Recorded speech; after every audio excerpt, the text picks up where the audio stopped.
So welcome everyone to another very special summer edition of our Teach and Learning Zoom series for primary care for all Americans. My name is Alan Roth. I'm a practicing family doc, chair of family medicine at Jamaica Hospital in Queens County, New York, and vice chair of the Primary Care for All Americans Board. Our movement is built on a very simple idea. Everyone should have access to primary care. So we need people from every zip code, every corner of America to join this movement. Thank you to everyone who has joined us from over 40 states, the District of Columbia, and 322 zip codes. We are building this movement all together. We feel the crisis we currently have in primary care. Whether you live primary care every day by having a great clinician, or you are a great primary care clinician and are holding your own, struggling with our current policies.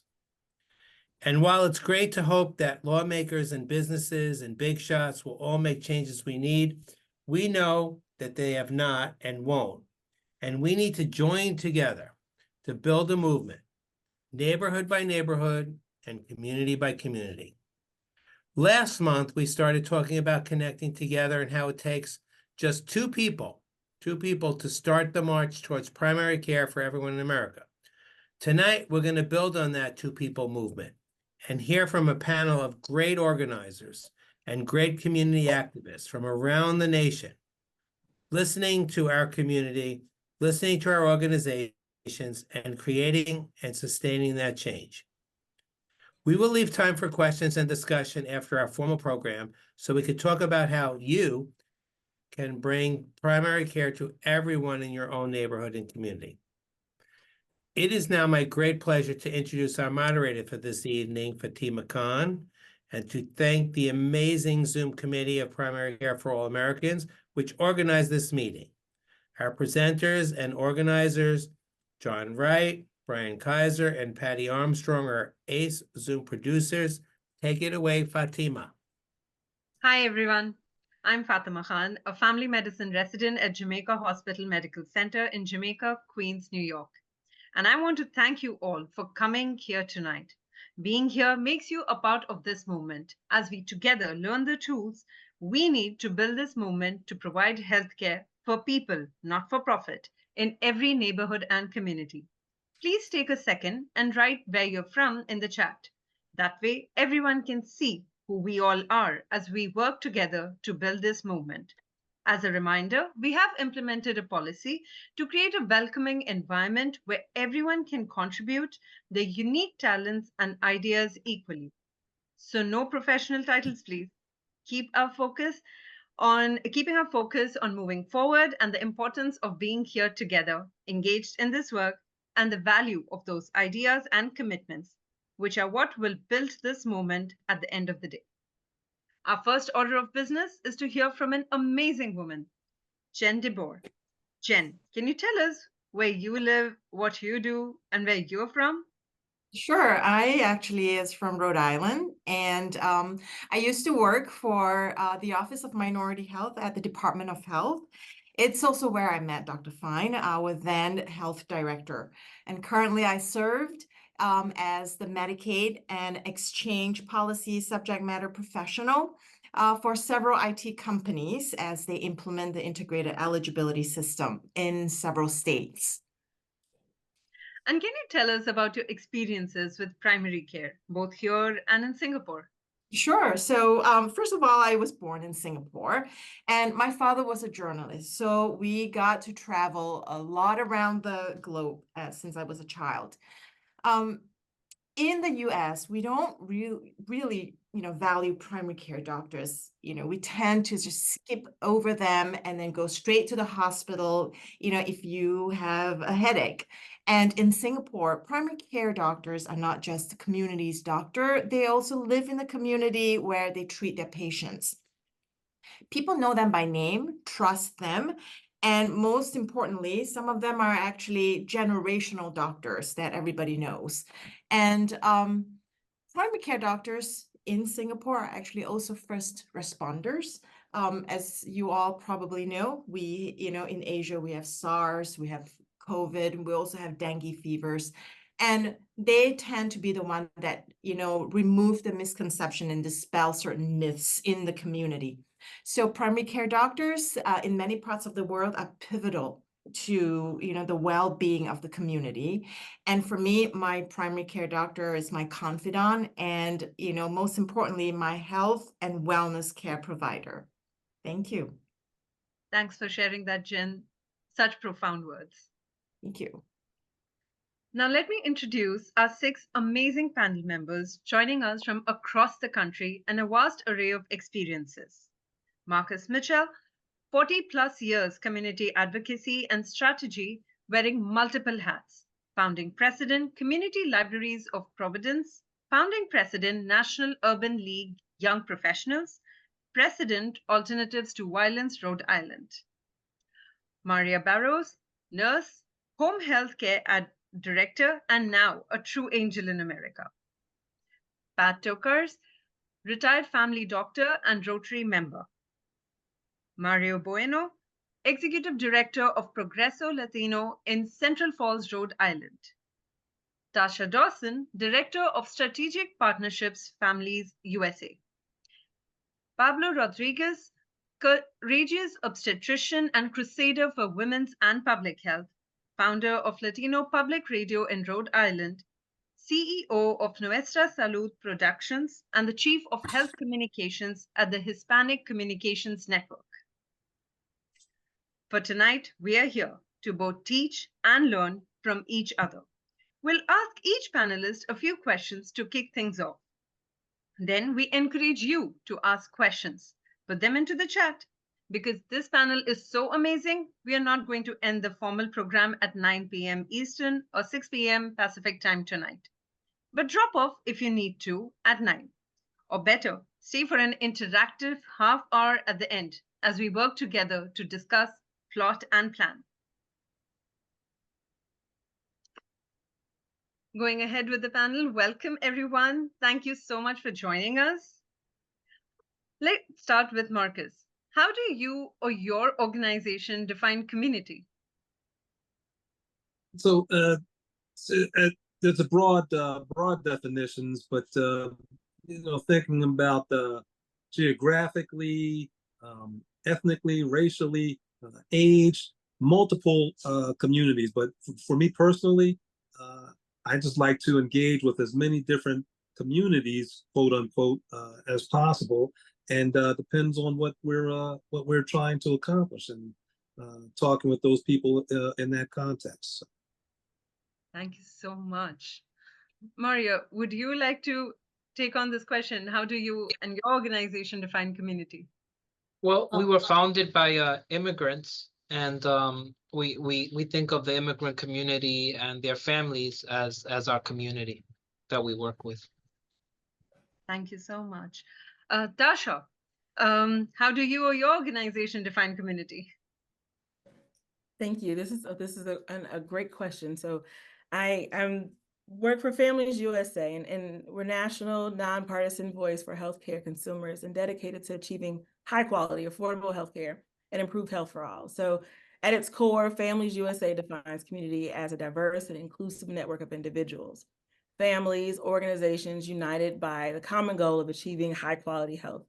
And I say this as a strategic partnerships person. So our vision of community extends beyond geographical boundaries and encompasses a broad spectrum of stakeholders, including consumers, healthcare professionals, businesses. It's an expansive view of and reflects our commitment to our 4 pillars, which are value, equity, coverage, and people's experience. So for families, community is not a group of people, it's a dynamic force for change, driving us towards a future where everyone has access to what they need. That was long-winded, but that's everything. Dynamic force for change. We are going to use that. But how do you or your organization define community? 32 car attendant, you're to go. Tasha, that was a Windy City answer, but it was excellent. Thank you. Here in Alexandria, as we started to talk about this, we just assume that our community is everyone who lives and works in Alexandria, and that's a lot of people. we get some people who right away start looking at roadblocks and problems and how are we going to do this? And they said, well, what about people who don't pay taxes? Are we going to take care of them? What about the undocumented people? Is it legal for us to provide primary care to them? What about the homeless people? Are we going to provide primary care to them? And I just keep saying it's all Alexandrians. But Michael, I ask you, when you chose the term all Americans, was that to limit the community that we serve to any only American citizens, or what's going on with that definition? We're thinking about changing the name to everyone in America.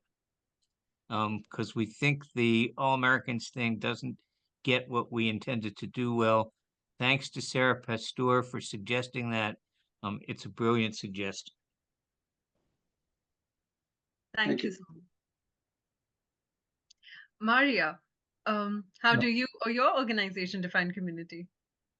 Well, my community is everyone in Rhode Island that I've had the honor, the privilege to work with. Whether I started out working in the hospital, coronary care unit, emergency room, everyone that I encountered throughout Rhode Island.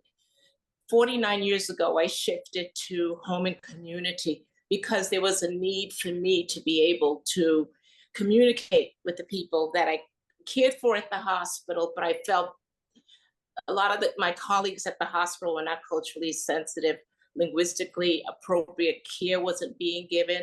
I do speak a number of Portuguese, Cape Verdean dialects, a little bit of Spanish, quite a little bit.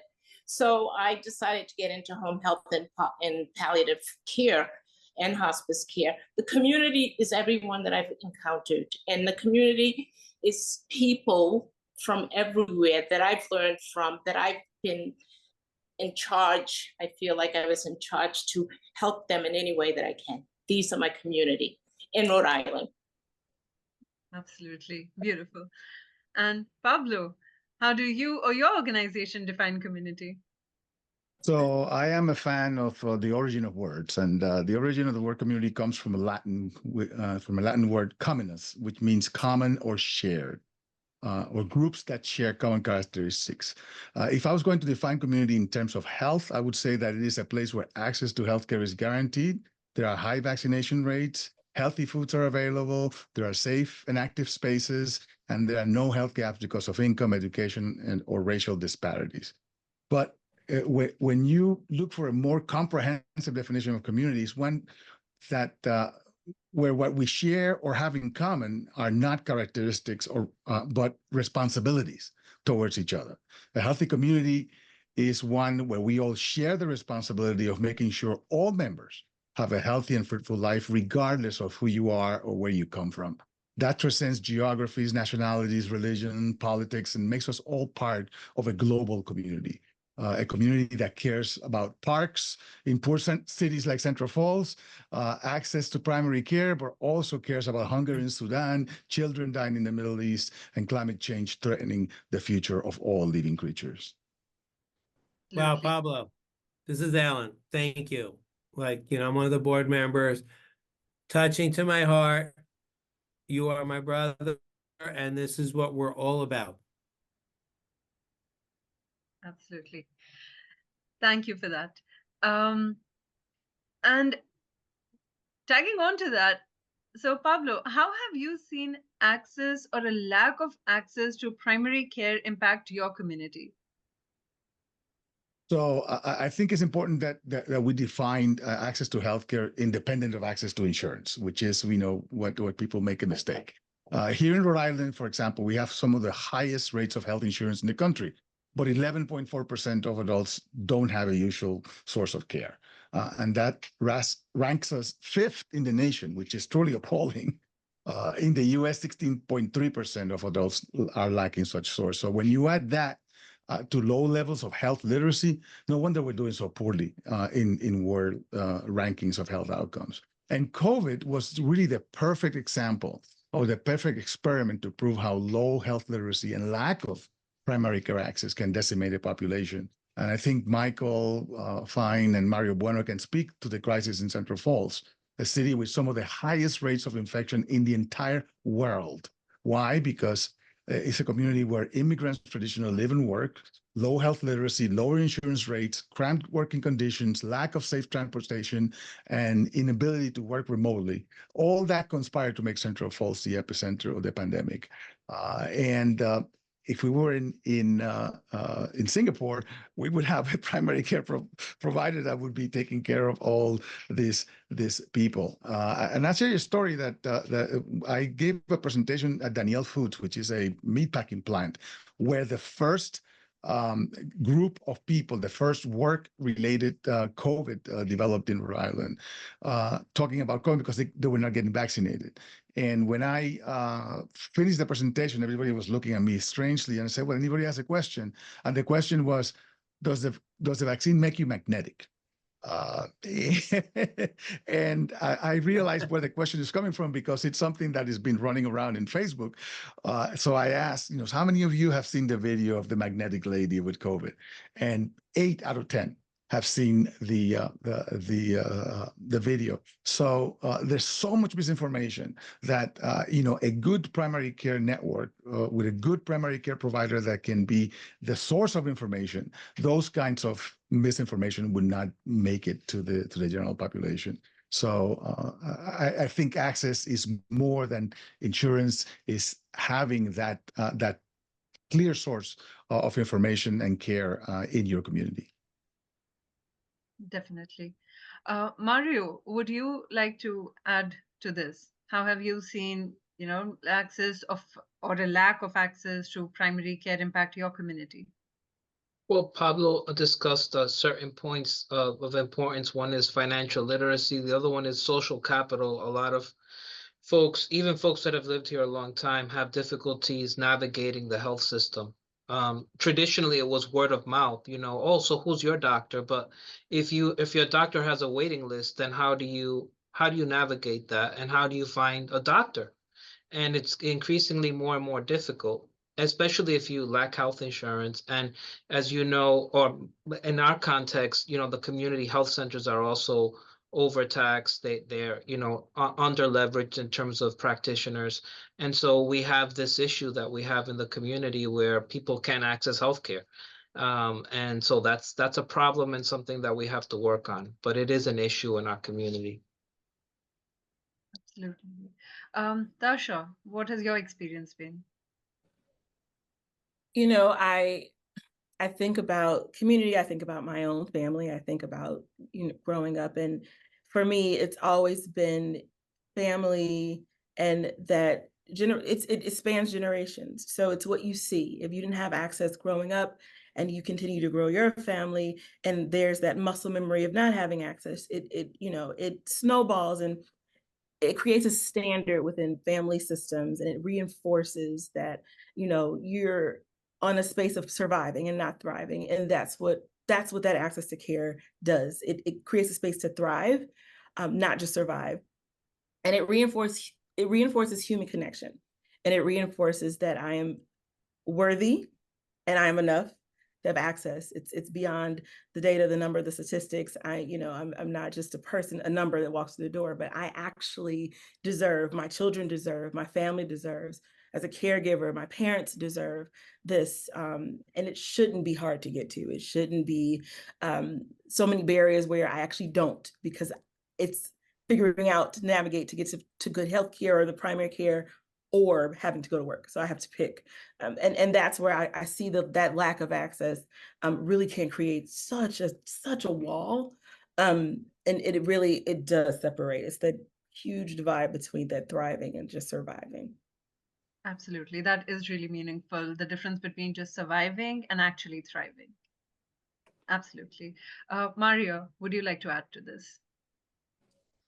Well, I can tell you, I work with a lot within the Cape Verdean community, huge illiteracy, insecure housing. There are people that are still couch surfing for years. They're undocumented. They're afraid to go to a hospital. They call, because we have started out to be amazing health centers, but now if you're sick, they have an urgent care. You have to get an appointment. There's no sick visits. If you are sick, what do? You get a phone visit. and it's fine if you're not sick, but it's a major problem in our community once we started losing a lot of the primary care docs that either retired because of malpractice insurance, reimbursement, a lot of reasons why some of our best primary care doctors that spoke Portuguese and spoke Spanish left, and they joined large practice group, but they have to follow the large practice policies and procedures and protocol, and they're not accepting all insurances.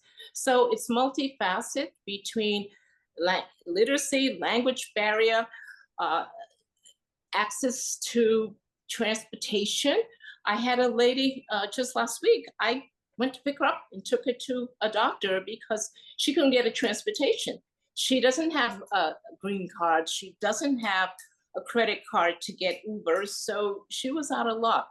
So there's a lot of issues. And it starts, I believe, with somehow we got to change the policies and procedures in this from a state level, reimbursement level, and then the higher ups at these health centers that are not really following what the goals and health center, a lot of these health centers were set up to help the community. And I feel at times a lot of them are failing our community.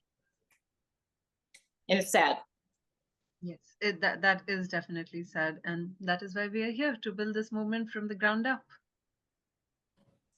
And Pat, you spoke about growing our community and being more inclusive about our community. So coming to you, what would you like to add to all that we've discussed? I would agree with everything that's been said, but at the same time, I think it's all these barriers. Even if we had enough primary care doctors waiting to see people, there's so many barriers just of language, of culture, of understanding what to do. You know, basic literacy about healthcare, how the whole process works or could work. In Alexandria, we're fortunate enough to have transportation systems for people that need it, federally qualified health centers scattered throughout, you know, located in the communities of need, and yet people still don't come when they should. They still wait until they're dying and show up in the emergency room. So there's this big gap between even having the resources and yet helping people understand how to utilize them properly. Absolutely. Marcus, how have you seen access or a lack of access to primary care impact your community?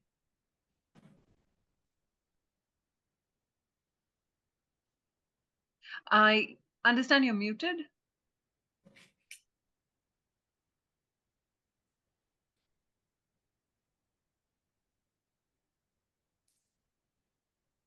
Fatima, go to the next person.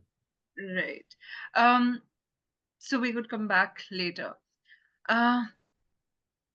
Reaching out to Maria, how would you help us define this issue of making sure everyone has a great primary care physician and a great primary care practice from a community perspective? It's a huge problem. It's a huge problem making sure, because there isn't enough family physicians.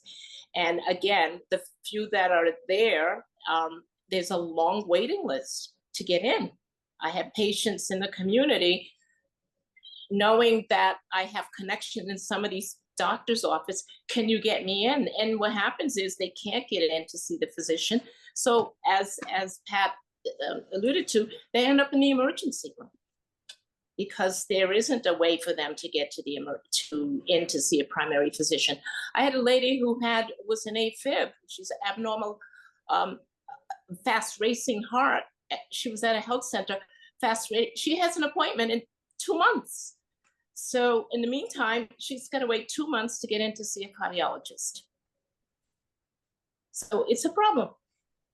They told her to go to the emergency room if she has chest pain.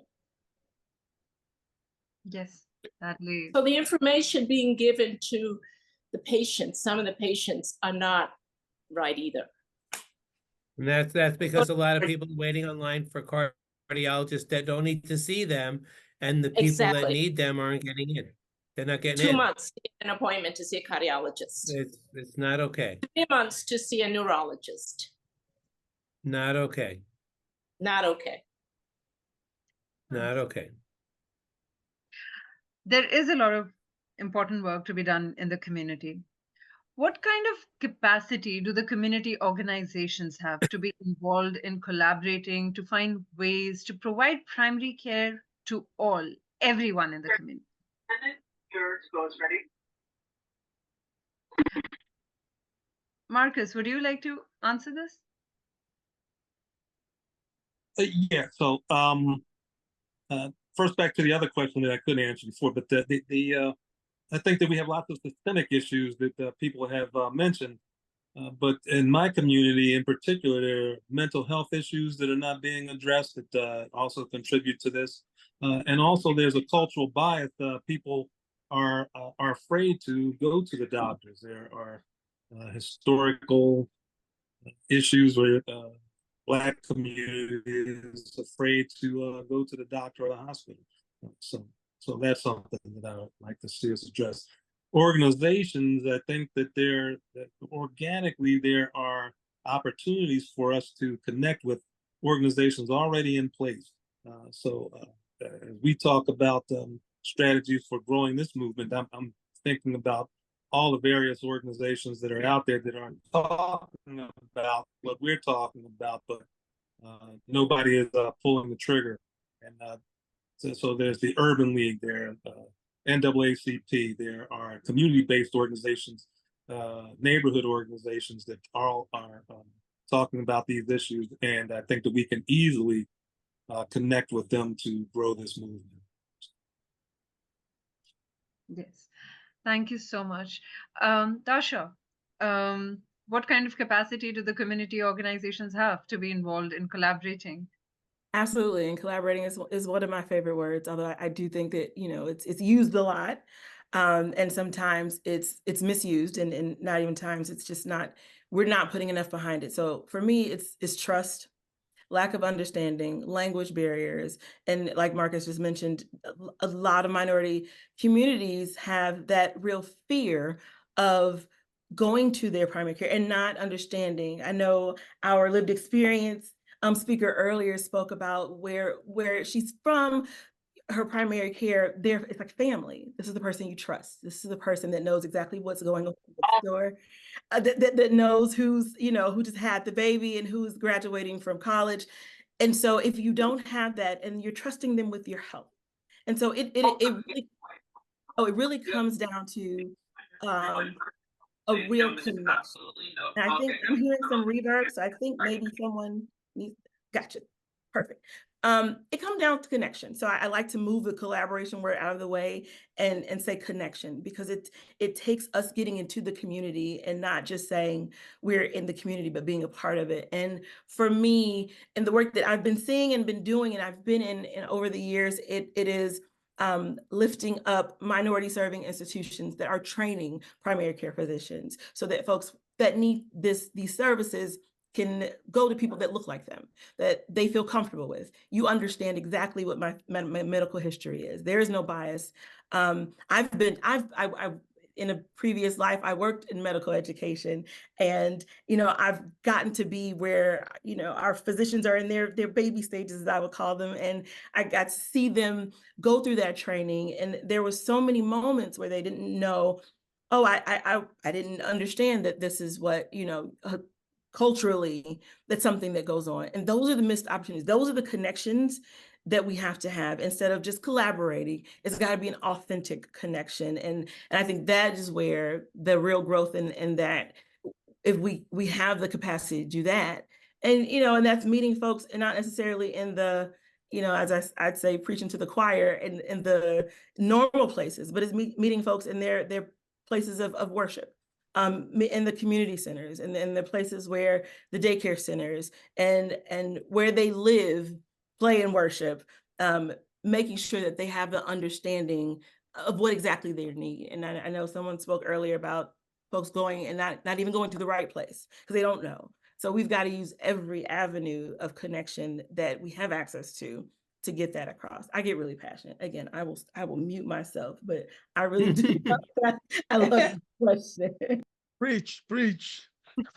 Absolutely. It's all about meeting people where they are at. Pablo, take it away. So a couple of things. First of all, we don't have enough primary care providers in this country, and we don't have enough primary care providers in the country because we don't pay primary care providers enough for them to go into primary care. And if you leave medical school with a $200,000 debt, you're not going to want to take a job that pays you $100,000 a year. So we're pushing people into the specialties that make the most money. And we should have programs where the support of communities should go to specifically to primary care providers and not to a clinical, interventional radiologists, which we don't need any of those. We need more primary care providers. I hope there's nobody in the audience that is interventional radiologist. The other thing that we need to do is that we need to increase the levels of health literacy in all communities. The motto of my company is La mejor medicina es la información. Information is the best medicine. So if we can help people understand the value of primary care, healthy living, working conditions, and personal advocacy, this could definitely translate into a political activism towards a more equitable society where everyone has a source of primary health care. And this has to be beyond the provider's office. I mean, I think that we have to meet people where they are, using the language of the people and being approached by those who best understand them. So a good example of that is community health workers. I work with Clínica Esperanza. I'm the vice chair of the board of a free clinic that basically trains community health workers and provides primary care. And they have shown to be a great resource in improving outcomes through effective education and guidance. They have to become part of any primary care team that looks to improve access and outcomes for all communities, regardless of where they are, whatever language they speak, whether they are they have papers in this country or not. And we have to develop that capacity to dream that better outcomes are possible if we all embrace the principles of primary care for all Americans. Absolutely. Thank you so much for that. Mario, what would you define this as? What kind of capacity do the community organizations have to be involved? Well, I echo Pablo's sentiments about community health workers. We employ a number of them here at Progreso Latino. It's about building community too. So the neighborhood and the environment, the geography, and the people that live in it. What our previous speaker had talked about in Singapore, that's something that's important in our communities and that we need to develop and grow. And I think that's where the discussions happen, over coffee or tea or what have you, and where we could develop the trust that we need to cut through the fear. In our case, people wait till the last minute to go to urgent care and the emergency room, not because they wanted that to happen, but because they didn't have the resources many times to, or felt that, going to the community health center is too expensive. And ultimately, it gets to that point where, it becomes an urgent matter, a costly matter for many of them. And I think that's why education is so important in the community, so people can understand that and could plan for that. Because unfortunately, sometimes people wait till it's too late. And that's where people get into financial instability and it affects their whole family. It's an important debt that people acquire when they wait till the last minute to go to the hospital, when they've waited too long to address their medical needs. And I think that's part of education that has to take place. Absolutely. As Pablo said, information is the best medicine. Pat, what would you like to add? Well, I'd like to second what everybody has said, but at the same time, I think it helps to realize that these problems have been building and getting worse for, the last 50 years. And as Michael pointed out, the cavalry's not coming. Nobody in Washington is charged with improving the health of the average citizen. It's up to the average communities to figure out how to do it on the local level. And when we have our meetings, what I try to do is whoever shows up, I say, imagine, visualize, how would things be better in this community if 5 years from now, everybody had access to primary care and they just start thinking it's like, well, wow, this would be better and this would be better. And the emergency rooms wouldn't be overwhelmed. And all of a sudden they get excited and they say, wow, life would be a lot better in this community if everybody, and you get people excited. And then from their perspective, they can figure out, well, what are the barriers between now and 5 years from now that we have to overcome to help this happen? So I think the best thing about the last meeting was hearing that you don't have to have the answer. All you have to do is grab one other person and say, let's the two of us talk about this and how does it affect us here locally in this community, and just get started. And so that's probably the best information I've gotten from this alliance so far. So thank you guys. Absolutely. Two people starting out and then people join one by one. And that's how this movement is going to be built. Maria, what would you like to add to this? Me, Maria Fatima? Yes. Well, I can tell you the system is absolutely broken, fragmented, and every other adjective that I can think of, because as I go, I volunteer and I go with a community person who, let's say, doesn't speak English. And you get there, they're a patient at a certain health center, but they know nothing about them. Did you have this done? And it was never ordered. Did you take your medicine? They don't have money to buy their medicine. Did you get whatever? They don't have housing. I mean, everything is so fragmented, but there's a lack of, I know when Michael Fine was at a local health center in Central Falls, we did weekly meetings with an amazing team of all of us, volunteers, the health ambassadors, I call them our angels, that could tell you everything about their patient. And as a team, we could tell you what they needed, who was going to do X, Y, Z to help them and report back. So the outcome was usually very good, unless they took off and we couldn't find them. But for the most part, we had successful outcomes with the few people. Can't save everybody, but the few that we were able to save, we did save them. But there has to be better coordination of everything, from specifically mental health. Mental health is disastrous here. We're having, they tell you to call a certain number to access mental health. You call there, oh, we don't have anybody to speak the language. We'll get the computer line. Well, you have somebody who's in a suicidal situation, having a mental crisis, they're not going to talk to a computer because you don't have somebody that speaks their language or their dialect, so they don't go. And next thing you know, we find out that they committed suicide. And I've 2 cases recently, very upsetting. It's fragmented and it's not serving all people. And you can't get an answer from any. We're working on it. And that's frustrating. Yes, indeed. Can you tell I'm frustrated with the system? Michael will tell you. We have some cases here in Rhode Island that will blow your mind. So Fatima, it's Alan. I just want to say to you, to the two Fatimas, to Pablo and Mario and Pat and all the people that joined, and I think this has just been amazing. To my friend Michael Fine, who said this was going to be the best Zoom ever. It might not be the most crowded, but this is the best because it's people that genuinely care about human beings and everyone's health and our system and what's right. We're the people that are going to make a difference in this world by sticking together and making a difference. So I just thank you all. Fatima, I think you have one more question for the panel. Yes, I do.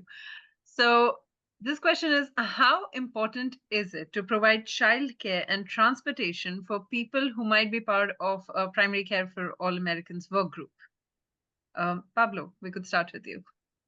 I mean, I think it's absolutely essential. It's a friend of mine just did a study on colonoscopies, why people didn't show up for colonoscopies. He's thinking that they were afraid or something else. Overwhelmingly so. It was transportation, it was financial, it was childcare. I mean, it's the 3 main reasons why people were not showing up for the test, even though they had every information available to them and everything was booked and everything. We have to realize that those are huge barriers for poor people. And if we want to be an inclusive group, the only way to do that is by making it available for everyone. Absolutely. Tasha, what would you like to add? Thank you. So I think this goes back for me, back to the reaching into the community, understanding, being present, and connecting. So this is something that on across the scale is something that creates a barrier. And so for us to have that inclusive participation in any community focused initiative, it is crucial, and it keeps the community bonds, and it sustains that collaboration. So it's saying, we see you, we care, we understand the needs, and so we're going to create this resource so that you can do that. It helps you talk the walk or walk the talk. One of those. I think it's walk the talk. But that is where I want to say. That's what it does. And people are not going to ask for it. That's the other important thing. Yes. People are embarrassed, about Proud. asking for help. So it has to be offered. If you expect for people to tell you, oh, listen, I can't because I don't have childcare, they won't tell you. So we have to make it available from the beginning. And on that, when you do that, it's saying, I see you. I anticipate your needs because I understand, and not that we're separated and you're there and you hear, but I absolutely see you. And that's what breaks down those barriers, that fear, that disconnect from being able to go to your primary care. So yeah. Absolutely. Marcus, what's your take on this? To reiterate what everyone else has already said, and that these are essential resources that are needed, it's a huge barrier for people to be able to get to and to have access to care.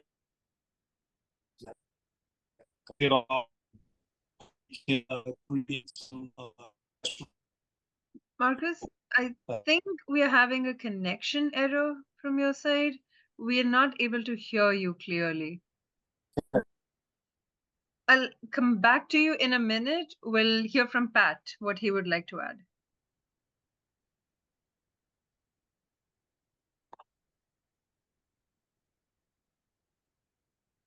Pat, you're muted.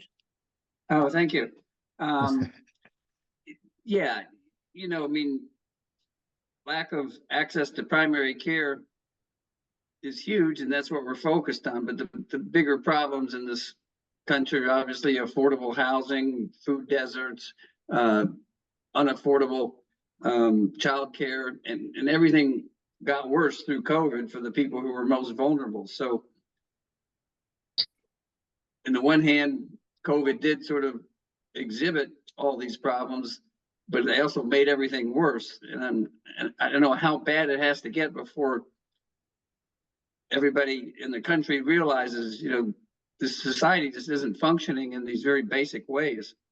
And we need some dramatic systemic changes. But I have to get back to thinking the only way we individually can have any impact is just what can we do for the people in front of us in our own local community, and start there. And if enough of us do that, then it can create a movement that then builds into more of a national movement. But we can't try to find some solution from the top down. So Pat, it's Alan. Thanks so much for bringing that up. So, Jamaica Hospital in Queens was at the epicenter of the pandemic. I suffer from long COVID. I watched hundreds of people die. And,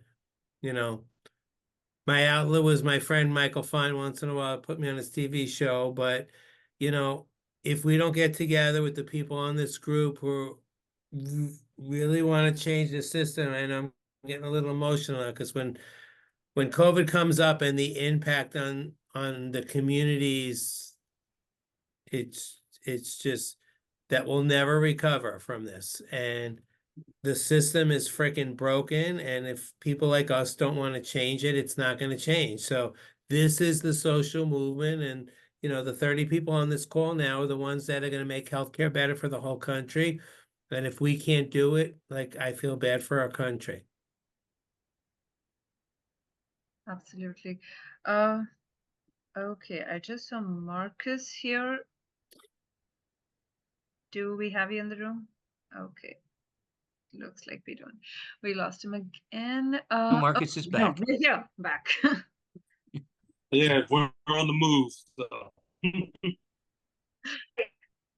Okay. I think we're still. Yeah, it looks like. All Yeah, righty. it looks like it's still getting stuck. Okay, Mario, what would you like to add to this? I agree that essential things like transportation, childcare, and other things are important, and making that available is really important for the community members. Just 2 weekends ago, I had to go myself with one of our clients to show them where they needed to go because they used the bus, and find out which bus to take because it was to a specialist that was outside of her community, and that was a lot of work just to figure out where she had to go. So it's a challenge. Literacy is an issue, especially if you don't speak the language, and knowing how to get around and navigate is an important barrier for people to get the healthcare that they need. And that's something that needs to be taken into consideration, especially because no-show rates are also important and affect costs for healthcare. So taking this seriously might actually improve healthcare. Absolutely. I'll hand it over to Michael. So we actually have two real challenges that I heard tonight. We have the challenges of making primary care itself accessible to people in every community. We also have the challenge of making participation in primary care for all Americans local work groups accessible to everyone in every community, because we need those local work groups. That's our ticket and our tool to really getting primary care to everybody, to getting the needs that people have for primary care and the specific things, the specific areas of support people need. That's how we're going to get them addressed. I can really feel the wheels turning in everybody's heads and taste and feel how everybody's thinking about how we're going to build this movement together. And that's pretty exciting. So an extra thank you to the panelists for being with us and, sort of being the voice of community organizations and communities, because I think that voice needs to be centered in everybody's mind. We've now got work groups forming in Cleveland, Ohio, thanks to Pat in Alexandria, Virginia, in New Bedford, Massachusetts, in Newport and Woonsocket, Rhode Island. And we're hoping to see people on this Zoom and around the country step up and think about their own neighborhood and community, starting with one other person.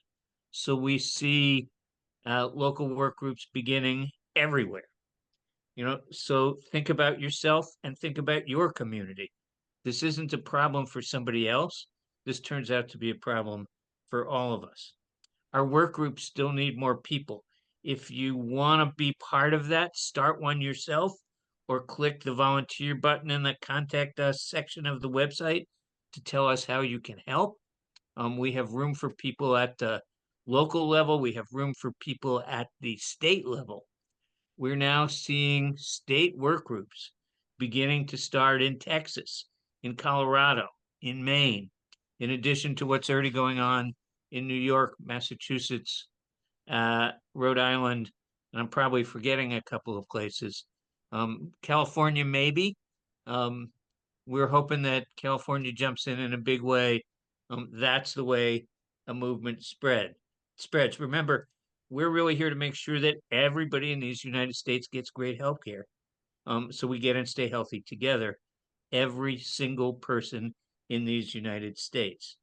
Jack Ricciuto helped us understand the power of two. Now imagine the power of hundreds, and then thousands, and then hundreds of thousands from every walk of life working together to build this movement. Remember, if we don't step up together, then we get stepped on. Thank you all. Michael, Town, can I say something?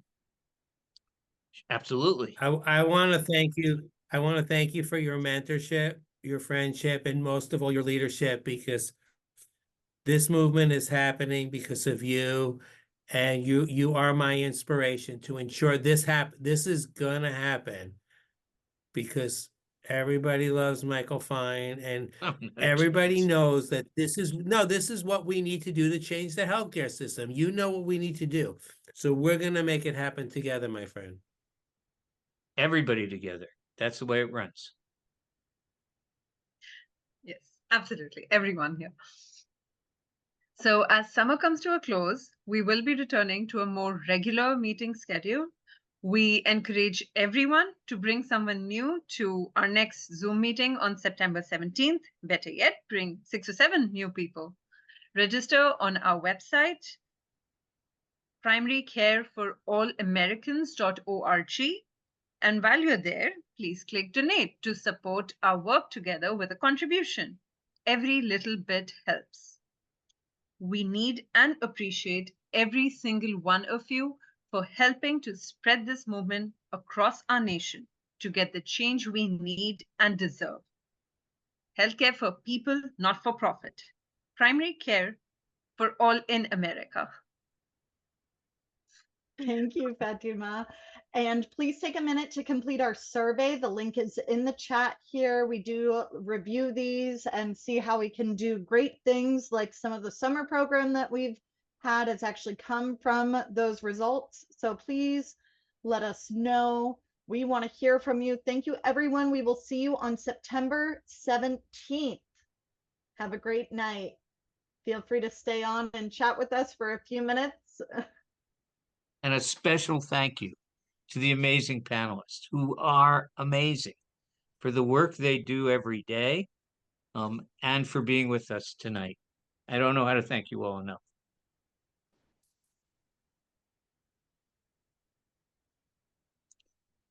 Anybody have other questions or thoughts? We'll be reaching out to you to start a work group here. All right. Well, I've got that. I've got a special place in my heart for Central Falls, as you know. Yes. So you better watch out. I'm going to be on the phone to you in the morning. Thank you. Thanks, everybody. And we'll see you on September 17th.